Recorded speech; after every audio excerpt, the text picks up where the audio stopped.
My name is Manuela. I'm a dental nurse. I'm gonna be showing Noxan how to prepare for mixing alginate for disinfection and how to send the impression to a laboratory in order to obtain an upper impression. This upper impression is going to be used for an full upper denture. For starters, Noxan, can you tell us a few things about us? Do you have any experience? Have you ever seen mixing alginate? I have seen nurses mixing alginate before. That they have a specific technique that they tend to use, which I want to try for myself. Hence why we're doing this lesson now. Okay, I will try to show you a few secrets, and if you have any questions, please ask me, and I'll be more than happy to show you more. So for this procedure, we're going to be needing a mixing bowl. Usually it's a rubber ball because it's very flexible and it's very easy when we're going to mix. We need also a cup, a measuring water cup. We need a spatula, mixing spatula. We need a scoop to measure the powder, the alginate powder. And obviously we need tray where we can load the mixture. Actually, to be honest, I have made an error and I have placed a lower tray instead of an upper tray. So this is an upper tray, this is a lower tray. Okay, also usually when you're going to mix alginate, you're going to have to, after you mix it, after you are going to give it to the dentist to take the impression, you're going to have to disinfect it as well and also fill a lab work in order to send it to the laboratory. It's very important to wear gloves in order to do this because you're going to be in contact with patient saliva and debris, and obviously this is going to keep you safe, and it's protocol to wear personal protective equipment. For starters, we're going to mix the alginate. We're going to measure the quantity of powder that you need. That is going to be for this size of this tray. Usually we're going to use two scoops of powder.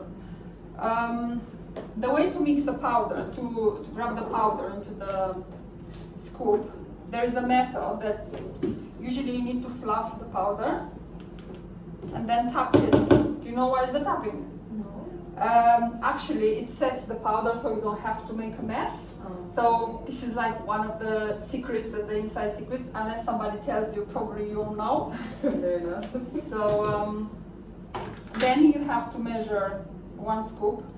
The method to do this is just tap it like that, because you don't want any less or more powder. Otherwise, it's going to affect your mixture and your final impression material. So just tap it here one more time. 2 scoops of powder. You just leave it here. Cover this all the time. Another secret: never leave the scoop inside because this is cross-contamination. But that is a different chapter that we're going to go through at some point. Then you have to measure, as you can see here, there are some signs on this cup. So 1 spoon of powder can go with 1 scoop, one measure of water. So because we used 2 scoops of powder, we need to fill up this up to this side, because this shows us this is going to be enough for our 2 scoops. Yeah. Also, the water has to be very cold, because otherwise this is going to affect the material setting, and the dentist won't be able to take a very good impression. Since it's going to set, then the patient is going to have to struggle. Another impression is going to have to be taken, and all the process is going to have to be repeated again. So that saves us time. Just with a small secret that we can apply here, just cold water all the time does the work. So we can measure and just put it against a flat surface, so we can see exactly. So you can see here you have 2 measures of water for this amount of powder. So the way you do it, you just create like little wells here. You're gonna add the water, and then you're gonna have to start mixing. The way you mix is just you need to incorporate all the water and the powder together, and then you're gonna, once everything is mixed well, then you will have to press it against the walls. So as you can see, you rotate the ball, so all the air bubbles are coming out. Okay. Is that why you do it then? Yes, that's a technique that you have to practice a bit more, yeah, in order to be very confident while doing this. So once this mixture is ready, as you can see, it's very smooth. Yeah. It's like a proper nice cream. Yeah. Then you can load the tray, and the way you do it, you need to make sure the tray is very nice and tidy. And then the next step, once you've done that, you just need to hand this to the dentist.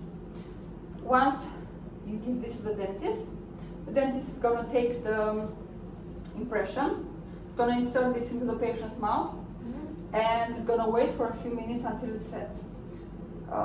Let's pretend the dentist finished, and then he's going to pass you back the impression.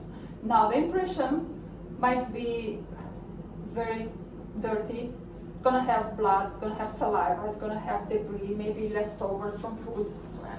Then that's perfectly normal, it's not a problem.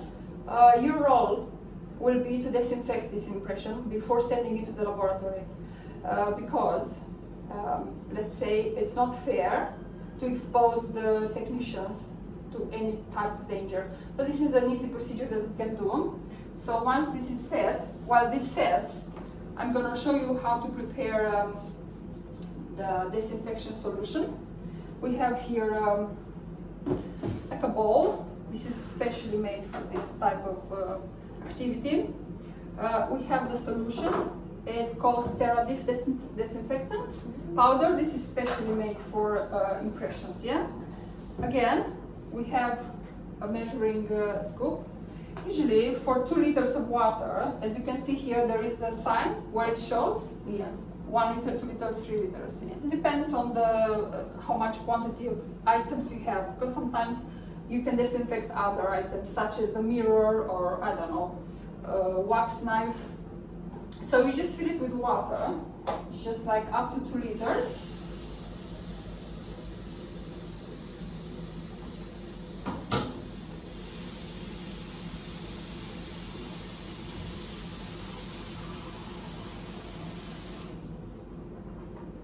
And then you just take 1 scoop and just mix it here, yeah?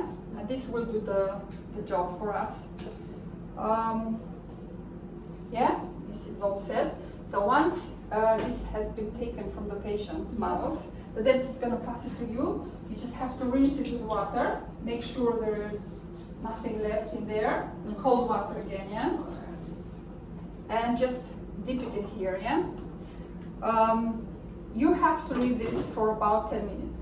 So it's better to just clock yourself with the phone or on the computer, because 10 minutes is the ideal amount of time. Otherwise, do you know what can happen if you leave it for more? Probably the compound will start changing shape. Yeah, actually you're right. Yeah, that's very good. Yeah, exactly like the way warm water would change the material setting, the same water, if it's left too much, it's going to get absorbed into the material, and then the dental laboratory won't be able to replicate what we need exactly, because the impression is going to be all, it's not going to match reality, because it has been too much in the disinfectant solution. So we can put this on the side. I'm going to change my gloves, because obviously now I'm going to do something that doesn't require gloves usually. So we need to give dental laboratory a few clues of what do we really want from them, because they won't know. Yeah. So basically, our patient doesn't have any upper teeth. So in order to obtain a denture, an upper denture, the dentist the dentist is gonna fill in the laboratory paper. But you can do it as well because you already know the name of the patient, you know the age of the patient, you know our address, you know the laboratory address. You can ask the dentist, when do you want the lab work back? That is one thing you can ask. And usually there is like a 2 weeks gap between when you send the impression and when you need it back. Because obviously, I didn't mention to you, but in order to obtain a full denture, there are a few steps involved. So this taking impression is first step, is one of the steps. So if this is not correct, if the dental technician doesn't have all the details, we might end up with the wrong type of denture. The patient won't feel very comfortable wearing it. So that's why it's very important to follow the correct steps in order to obtain what we actually need. All right? Also, there is another part here where you can ask the dentist what shade of teeth will the denture have. So, because for this situation, the patient has lower teeth, we're gonna match the upper teeth with the lower teeth. So there are different shades that we can add here. Also for the dental technician, they're gonna help us create a really nice denture. So basically, this paper would basically just to make sure that the technician knows exactly what to make from our impression. Yeah, that's correct. That's correct. And yeah, also because this doesn't apply, it's gonna have all the full, all the upper arch, so all the teeth. If, for instance, you have only a couple of teeth, you need to specify exactly which teeth. But this one is the easy one because the technician is gonna know everything that is. Wow. So yeah. So in order to do that, let's say we can, in the meantime, it's part of the process as well. We can clean the bowl. If we still have time from our 10 minutes, we can clean up everything and have the place nice and tidy. So let's say our 10 minutes passed and we need to take back the impression from the impression bath, yeah? Also, I will do that now, and I will show you what is the next step in order to actually send it to the laboratory, because there is a few more things that you need to know. So once the impression has been disinfected, you just take it out with gloves, of course. Take it out from the bath. Just make sure you rinse it back from the disinfectant solution, because that's chemical and it's not good to be there. For alginate, there is a little trick that you have to do all the time. Again, alginate is very sensitive to dry air, to moist. It's very sensitive. Too much water is not good. Too little water is not good. You can't keep it dry, you can't keep it too wet, so you have to find balance in between. The best way to do that is just to dip a little tissue or a piece of gauze into some water. Just make sure it's not full of water, just a bit, just to keep it a bit in a humid environment, yeah? Yeah. So once you rinsed it, you can wrap it like that into the tissue. And once this is done, you can actually, you can keep it in the fridge if the laboratory pick is not going to happen today. Like for instance, let's say you finish late at night, so nobody's going to be able to send it to the laboratory. You can just wrap it like that, put the lab work, put all the details into our system, so everybody else knows, receptionists or other nurses, or even other dentists, you never know. So that's gonna go in a bag. This bag is gonna get closed really tight. You can take the prescription that you wrote before and just put them in the bag. And actually, like I said, you can keep it in the fridge overnight and make sure everybody knows the next day where does this have to go.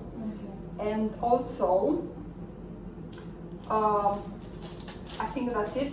You can either pass it to the reception or you can send it yourself. Depends on what's the protocol at the dental at your practice where you work. So in 2 weeks, ideally, you're gonna receive back the next stage of the impression, which is gonna be the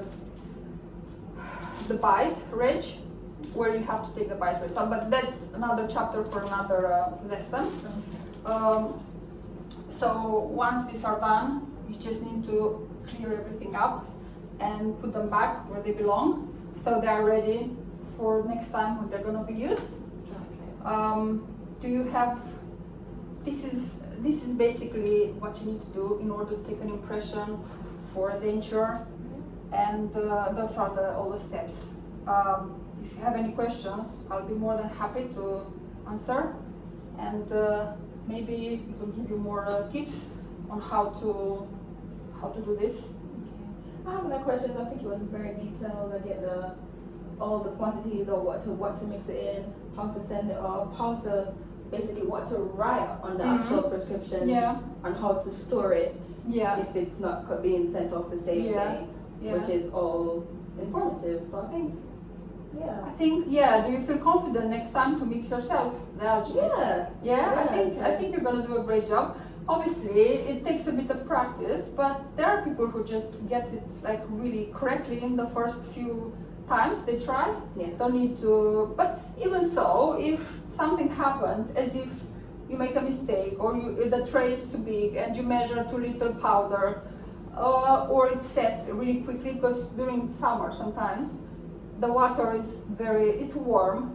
So, or by mistake, you didn't pay attention and you put warm water. So by the time you finish mixing it, It's already set. yeah, it's already set. So the dentist obviously cannot use it. You can always clean the bowl and try again, Okay. because yeah, it can happen to anybody. So I wouldn't panic over it. It's something that can be redone even a few times. And yeah, also you can practice between patients when you have time. So there are a lot of tutorials, videos online. Also, you can also ask anybody in the practice that has more experience than you. They can guide you and they can help you all the time. Yeah. And also, obviously, you can always ask me if you want. So that would be it. So Okay. yeah, it's not like a long procedure. It's just you need a bit of dexterity, but that can be obtained only if you practice, or if you're like a natural and you're very good at it. That's fine. Yeah. So yeah, that's about it. Yeah. Thank you so much for this lesson. You're welcome. I've learned a lot, and I will You're gonna try. Yeah, you're gonna try your best to be the. yeah. That's yeah. I'm very happy to hear that. Yeah. Thank And you very much. yeah, next time we're gonna learn about the second stage of taking impression. Yeah. Thank you so much. Yeah.